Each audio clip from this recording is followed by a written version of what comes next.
Oh, what a nice night to go ghost hunting. Just gonna get my 3 evidence, my 3 objectives, get the salt photos and the bone, and then we'll be out of here. The blood moon is rising. Okay. I'll just get a smudge stick real quick and maybe we can defend ourselves a little bit.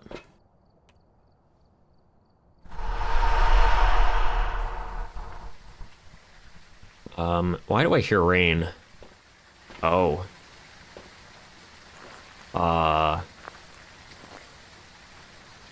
What the fuck?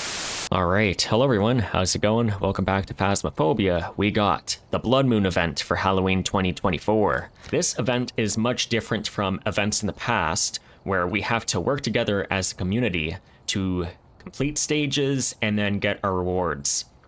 Now at the time of filming, console has just released, so if you're on PlayStation or Xbox, you can play and help us with the progression.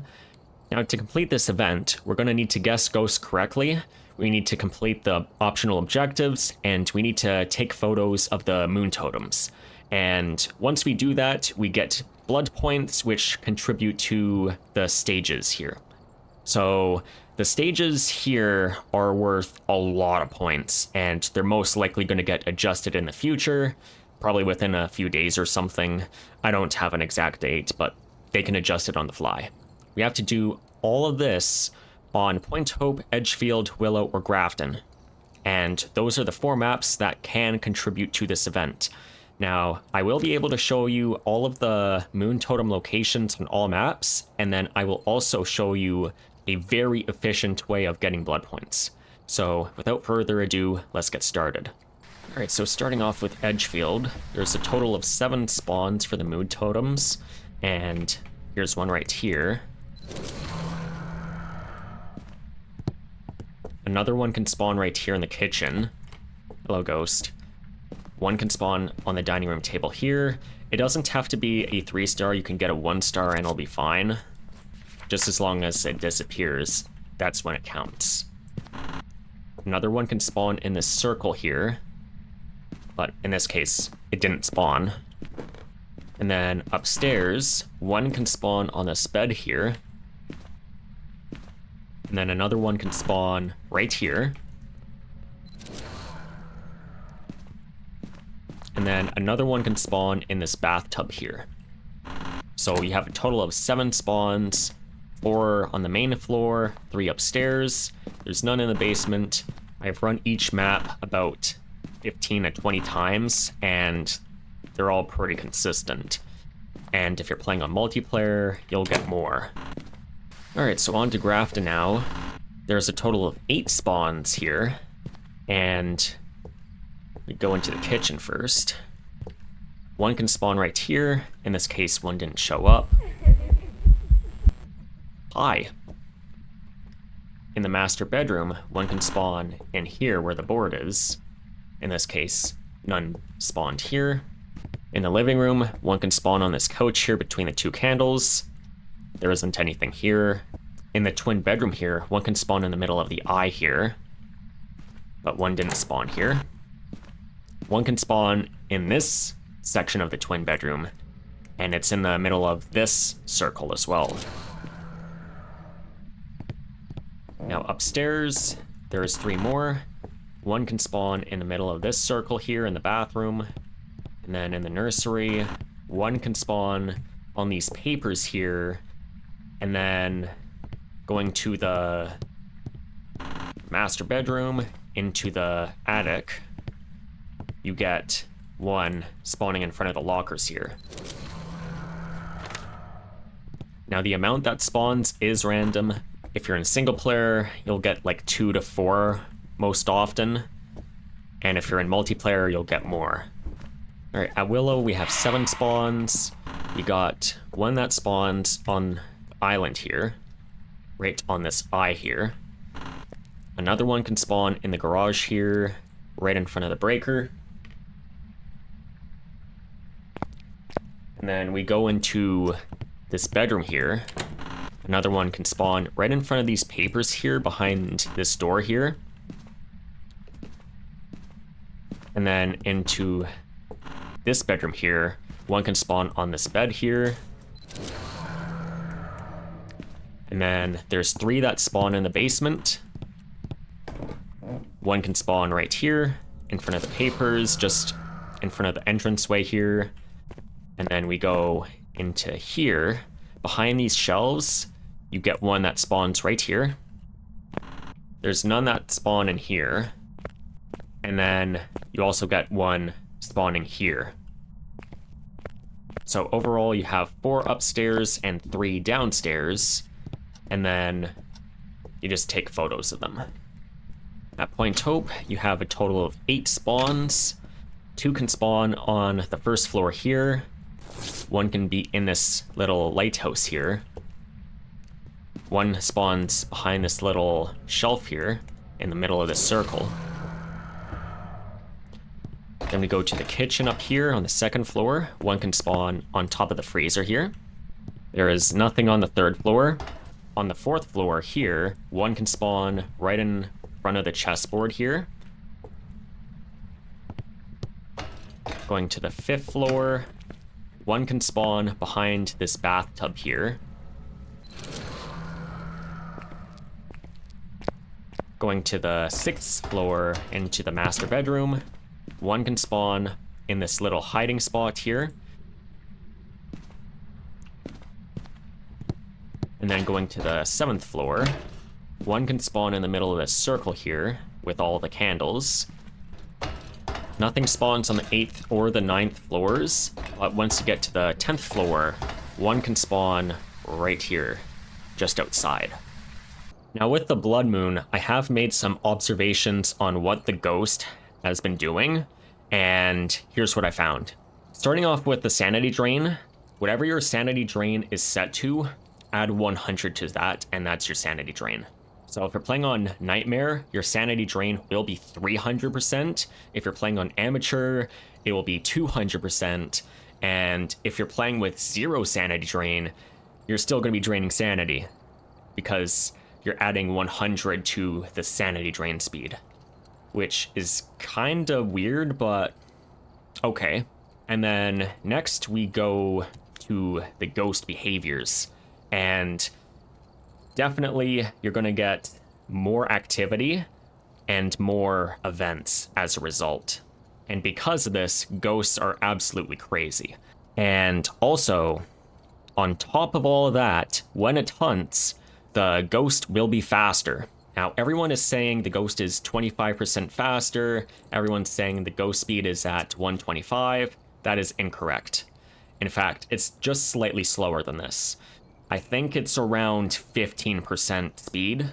So whatever speed you're playing on, multiply that by 1.15, and that's your ghost speed. So for example, you're playing on 100% speed for ghosts, and that's your base normal speed. Ghosts will be 115% speed, which is pretty weird because no one's ever played with 115% ghost speed before. Now, if you're playing with 125, it's actually going to be closer to 150, but the exact value is going to be around 143. But then if you go to 150, ghosts are absolutely fast. And I can show you what that is like with a Moroi.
now that's out of the way, here are some other changes that I have observed, and I'm not sure if this is permanent or not, or if this is part of the blood moon at all.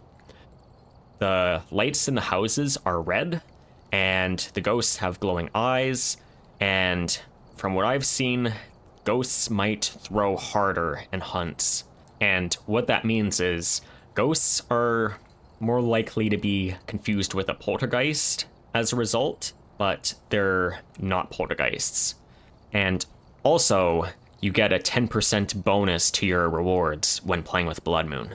Now, let's go to the difficulty that we're going to do one hunts with. Alright, so here's the difficulty that I have set up. The player is 0 sanity, but you do have normal speed with sprinting enabled. And also, the ghosts are set to 125, and that's done on purpose, because this is closest to 150 base speed, and if you're comfortable with 150% ghost speed, this is going to feel kind of similar. And then you got no evidence, no grace period, and hunt duration is set to medium, because you want the short hunt, so if you have to burn all of your smudge sticks, then you can. And then you have the breaker on by default because we want to test for Jinn. Alright, so without out of the way, let's get started on Edgefield. Alright, so starting out on Edgefield, we didn't bring in a lot of items, but that's done on purpose. We are trying to get the ghost as quickly as possible, and we are trying to complete objectives and get the moon totems as well. So I'm just bringing in all of the items from the truck to the map, and once we do that, we can get started with the one hunts and go from there. Now, ideally, you want easy ghosts for this, like Thays, Moroys, and Hontus, and all that, but sometimes that doesn't happen and you get like a Goryo or something. The goal of this is to be fast, and if we do get a stinky ghost, then we just get the totems and go, and just go to the next round. Alright, and then once you bring all of the items to the map, what you want to do is get your inventory sorted the way you want it, and then you want to get the salt placed down quickly, as well as your motion sensor. So right now I'm placing the salt, and then I'm placing the motion sensor, and then you want to make sure you're in crucifix range at all times, because you don't want to get blasted. So right away, we know it's not a Wraith and not an Onryo, and in the meantime, we can use that hunt cooldown to shift some items over to the bookshelf there. This way we can test for yokai, and we can get a visual of the ghost. And we will be looping it around the couch. At this point, we know it's not an Oni, because of the airball events. And now, we're checking to see the light switch there, because it just toggled it, so we can now rule out Mare as well.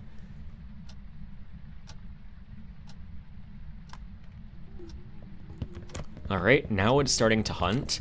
We're going to call it over, and I notice it's pretty fast.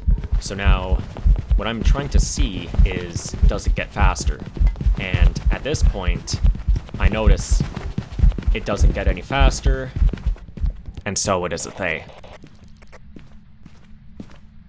And now that the hunt has ended, we're going to use this time to capture photos of the moon totems and complete any additional objectives if needed.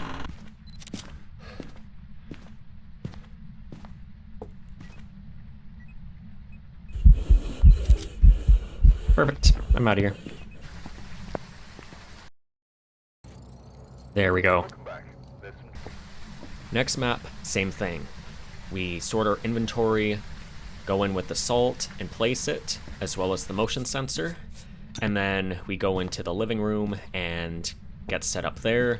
Now, unfortunately, this ghost decided to hunt pretty quickly, but that's okay. It all worked out in the end. And as you can see, it's blinking pretty frequently, and so we can confirm it is an Oni. And so objectives will be pretty easy, as well as totems, and so we will be out of this map really quickly, much faster than the last game. Now, this game I only got 2 totems, which that's not the end of the world since most of the blood points that you're going to get is from getting the ghost correct, as well as completing some of the objectives. I've got some jobs ready for you. There we go, that's what I would consider a pretty good one hunt.